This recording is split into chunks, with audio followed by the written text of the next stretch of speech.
আসসালামু আলাইকুম নমস্কাৰ বন্ধুসকল আজি আন এটা সাইনাছ ৰিভিউ ভিডিঅ'লৈ আহিলোঁ আপোনালোকে হয়তো সকলোৱে মোৰ বহুত কমেণ্ট কৰে যে ৰিভিউ চাম মোৰ ট্ৰিটমেণ্টত মানুহ লগালগেই সুস্থ হৈ যায় তথাপিও ৰিভিউ ভিডিঅ' চাবলৈ আপোনালোকৰ বহুত আগ্ৰহ মই বহুত ৰিভিউ দিছোঁ আৰু এটা ৰিভিউ ভিডিঅ' লৈ আহিলোঁ এই দাদাসকলক দেখিছে এওঁলোকেও ট্ৰিটমেণ্ট আগতে লৈছিল আজি মোৰ ইয়াত চেকআপত আহিছে গতিকে এওঁলোকৰ ওচৰত শুনিব পাৰিব তেওঁলোকৰ প্ৰব্লেম কিমানখিনি আছিল আৰু এতিয়া কেনেকুৱা আৰাম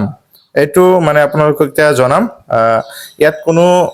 জোৰ জবস্তি নাই তেওঁলোকে মোৰ ওচৰত নিজ ইচ্ছাই আহিছে ট্ৰিটমেণ্ট হৈছে আকৌ চেকআপত আহিছে এতিয়া যিমানখিনি সুস্থতা পাইছে আৰু আগত কেনেকুৱা প্ৰব্লেম আছিল এইটো আপোনালোকে এতিয়া শুনা পাব আসসালামু আলাইকুম ওয়ালাইকুম আসসালাম দাদা আপোনাৰ নাম আৰু ঘৰ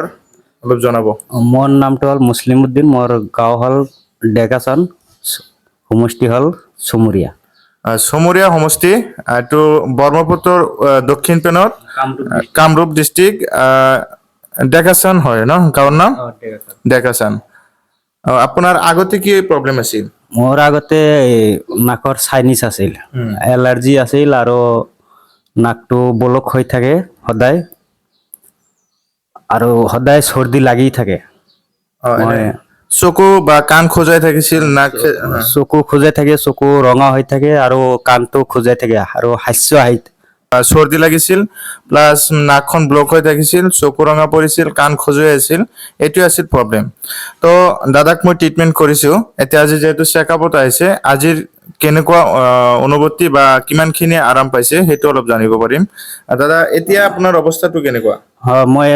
এতিয়া বহুত ভাল মই একমাহ আগত আহিছিলোঁ মই এতিয়া একমাহ পিছত চেকআপত আহিলোঁ মই বহুত আৰাম পাইছোঁ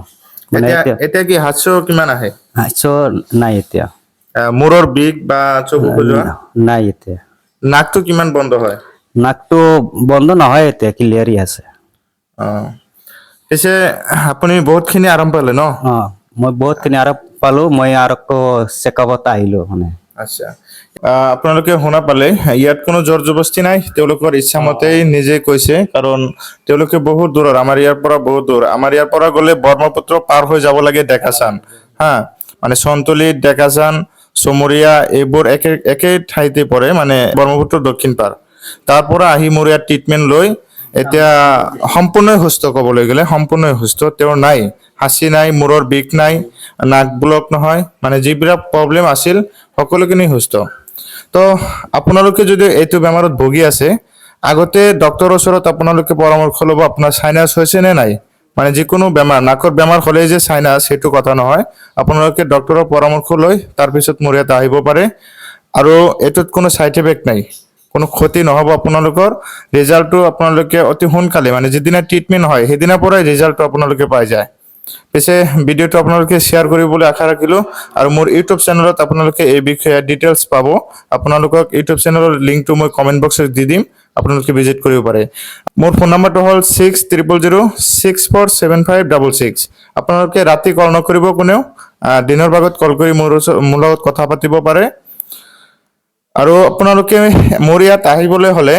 বৰপেটা ডিষ্ট্ৰিক্ট আমাৰ নিয়াৰেষ্ট বজাৰ হ'ল কয়কুছিৰ পৰা আপোনালোকৰ 5 কিলোমিটাৰ পূবত আহিব লাগিব আমাৰ ইয়াত গাঁৱৰ নাম তেলেৰিয়া জানেজ বজাৰ